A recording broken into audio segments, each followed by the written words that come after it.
Hello, Bacho. Let's see this question. The question says a uniform cube of side A and mass m rests on a rough horizontal table. A horizontal force F is applied to normal to one of the faces at a point directly above the center of the face at height 3a by 4 above the base. And then what is the minimum value of F for which the cube begin to tip about an edge? तो हमारे पास एक box given है. Let's suppose ऐसा हमें box given है. ठीक है, uniform cube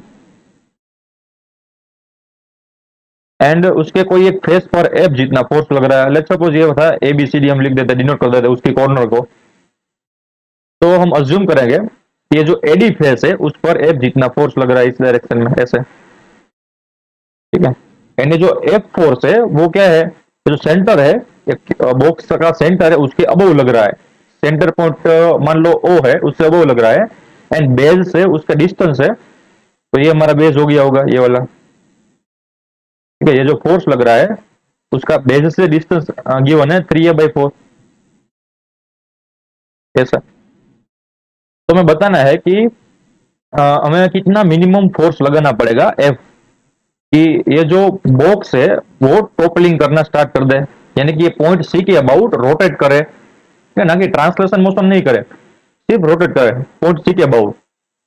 तो उसके लिए हमें कितना फोर्स लगाना पड़ेगा, ये हमारा टास्क है. तो मिनिमम फोर्स की वैल्यू फाइंड करनी है. तो हम इस प्रॉब्लम में जो की कंसेप्ट यूज करने वाले हैं वो होगा टॉर्क का. टॉर्क को बैलेंस कर दो तो हमारा काम हो जाएगा. ठीक है, तो यहाँ पर होगा टॉर्क बैलेंस. ठीक है, तो पहले देखते हैं कि इस बॉक्स में कितने कितने फोर्स लग रहे हैं. तो सेंटर ऑफ मास से नीचे की ओर में पता है mg लगेगा.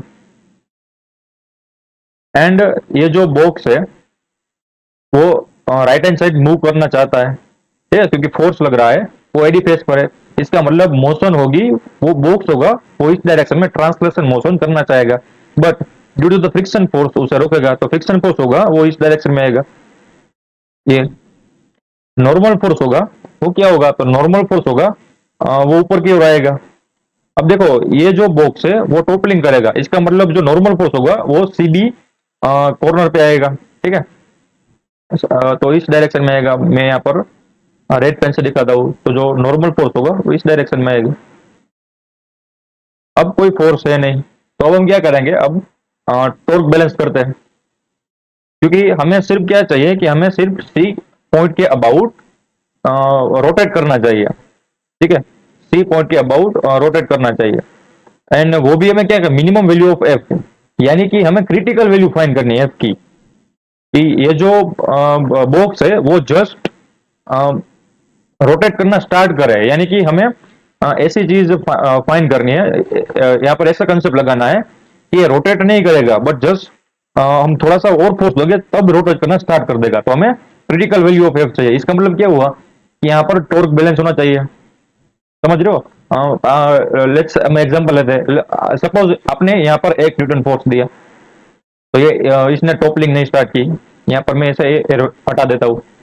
आपने अपना फोर्स बढ़ाया, 1 से 2 किया, फिर भी टॉपलिंग नहीं स्टार्ट की. आपने 3 न्यूटन दिया, फिर भी टॉपलिंग नहीं स्टार्ट की.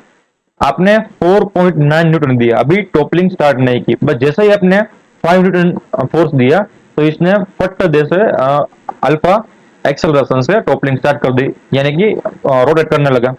तो हमें वैल्यू चाहिए 4.9 न्यूटन. ठीक है, ये वाली. ये तो आपका एग्जांपल था, पर हमें कुछ वैल्यू मिलेगी. तो हमें ये वाला फोर्स चाहिए, नहीं कि 5 न्यूटन वाला.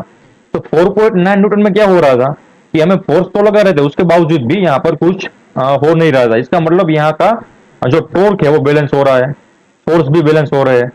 ठीक है, तो इसलिए मैं बोल रहा था कि जो हमारा कंसेप्ट है वो होगा टॉर्क बैलेंस का. तो ये बात ध्यान रखना.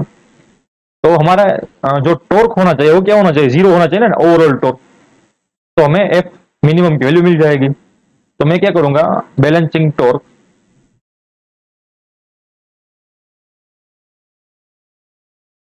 About point C.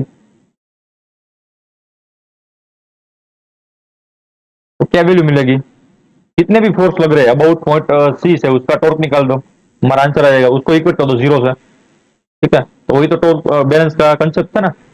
तो एफ फोर्स है, उसकी वजह से जो टोपलिंग होगी यानी कि जो रोटेशन होगा वो इस डायरेक्शन में होगा ना, इस डायरेक्शन में, क्योंकि एफ फोर्स है वो इस डायरेक्शन में घुमाना चाहेगा। ठीक है। एंड एम जी है, एम जी कौन सी डायरेक्शन में घुमाना चाहेगा, तो इसकी ऑपोजिट डायरेक्शन में एम जी घुमाना चाहेगा इस बॉक्स को, राइट।